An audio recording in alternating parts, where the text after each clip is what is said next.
Okay, today I want to talk about something that you could have a very strong opinion about.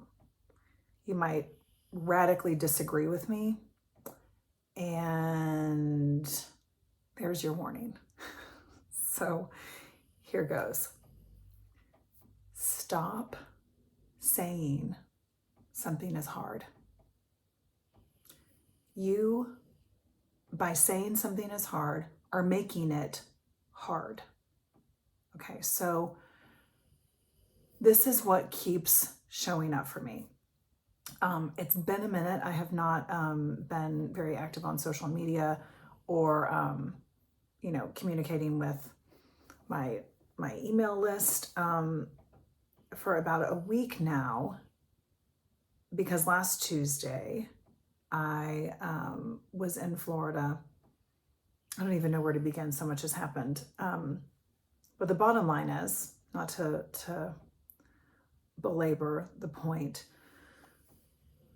I flew to Florida last week to move my dad and his girlfriend into, at the time we thought assisted living, then it changed to independent living, then it changed back to assisted living, and then the last night I was there, it turned into memory care in assisted living because my dad tried to leave the assisted living place where we moved him. So pivot, like constant pivot. Also his girlfriend fell, broke her hip, broke her back, neck. The fall saved her life because it turns out she had a brain aneurysm and she's in ICU. So that was last week. And I'm not talking all of last week. That was like in a span of 3 days. 5 if you count the move to assisted living, then pivot to memory care. Why do I tell you all of this? That sounds hard, right? I was walking around like saying, this is really hard. And then I would tell people what was going on. And you want to know what they would say to me? Whoa, Anna, that's a lot. That's really hard. And now I've got agreement and buy-in from other people confirming that it's hard. And this is why it might piss you off. I'm certain it'll piss family members of mine off. That keeps me trapped in suffering because I'm constantly coming up against, this is hard, this is hard, this is hard, I'm suffering, this is hard, I can't breathe, and I can't breathe. And that's what kept happening. So I had to shift myself, and I shifted myself in my journal every single morning. I also launched my revolutionary journaling method that can literally change and save your life. And I launched it on Tuesday, right hours before my dad's partner took a fall that landed her in a helicopter to the ICU at a trauma unit. It was a really, really big deal. So I say that because it was in my journal every single morning that I met myself and the part of me that really wanted to stick with that story called, it's hard. Anna, it's hard. Look, you have all this evidence. I would write the evidence. I would list the people that also said it was hard. And what I realized on the pages, and this is why I will forever tout journaling as the number one tool. It is my number one tool. You can have other tools, by the way. That's great. I also love yoga and meditation. I do those every day. I also walk every day, all kinds of things. But journaling is where I get to really see who I'm being about something because I'm writing it.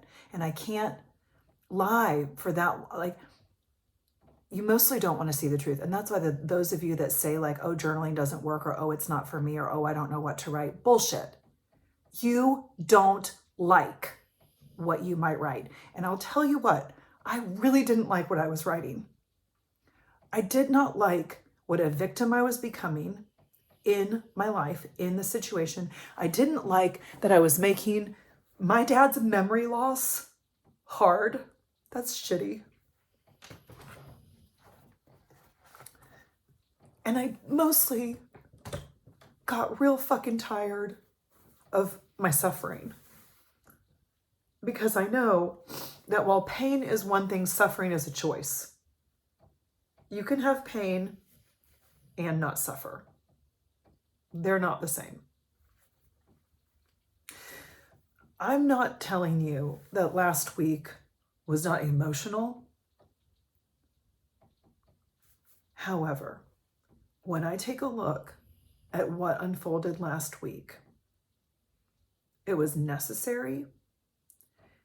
And if I'm really honest, and this is where I'm like, I mean, I can only imagine the calls or emails I might be getting from this podcast. It was actually easy.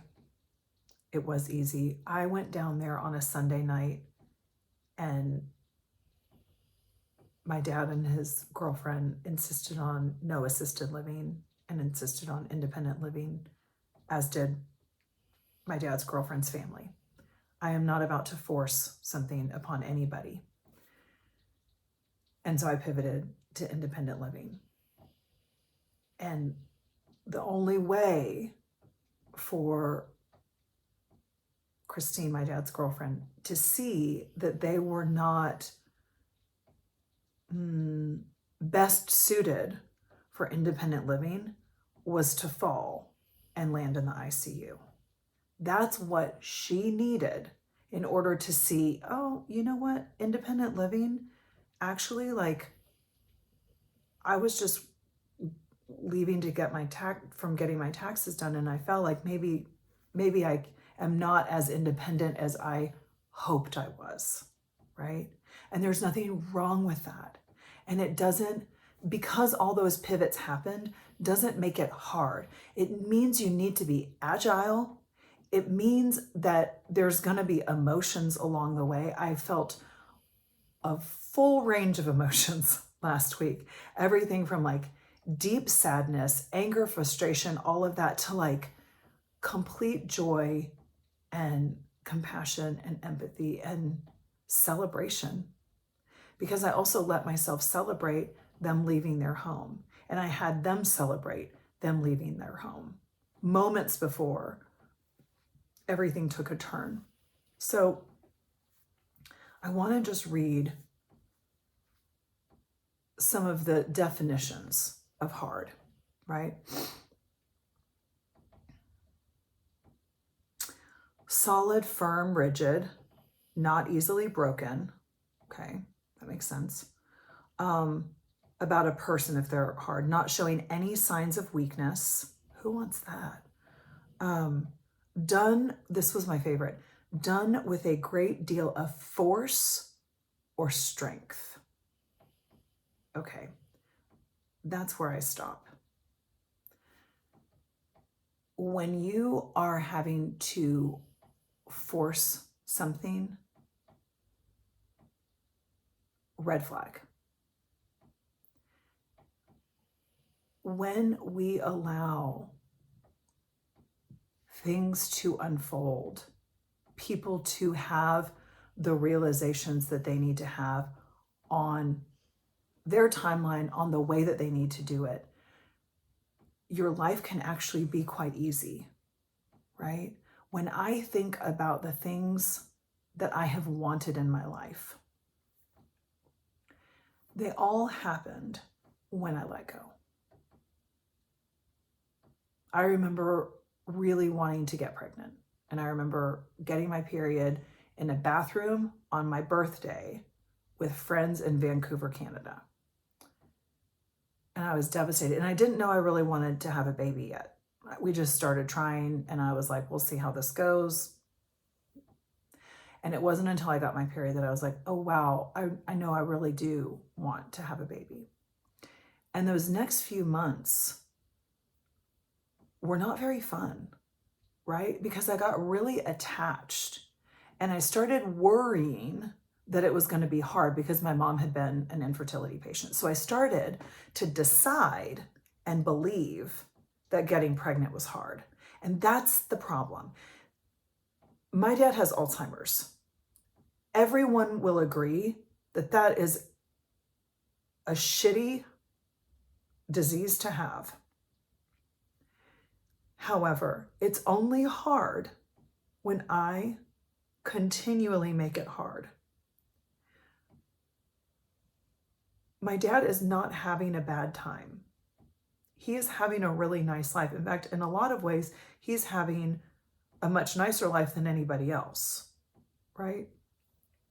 So be very, very careful about what you are saying is hard, the buy-in that you're getting from other people, because I'll tell you, like, anybody would line up to talk to me about what they've gone through with their parents and how hard it was. And I just kept noticing that anytime I would bring up my dad, that word hard kept coming up because I was deciding that this was going to be a hard chapter. And I'll tell you what, there is so much suffering when you do that. Here's what I know. I just had a really good week with my dad. And there was a lot that was really painful and sad and scary. And I'm not going to diminish that. And I'm not going to not feel it. However, that wasn't the only thing. There were all of these really amazing moments when he was completely with it. And we had these like amazing conversations and memories. And I got to take care of him in a way that I've never been able to before. I got to connect with my sister in a way that I haven't in a long time. Like we're really on a team together. I connected with his girlfriend and her family in a way that I never had before.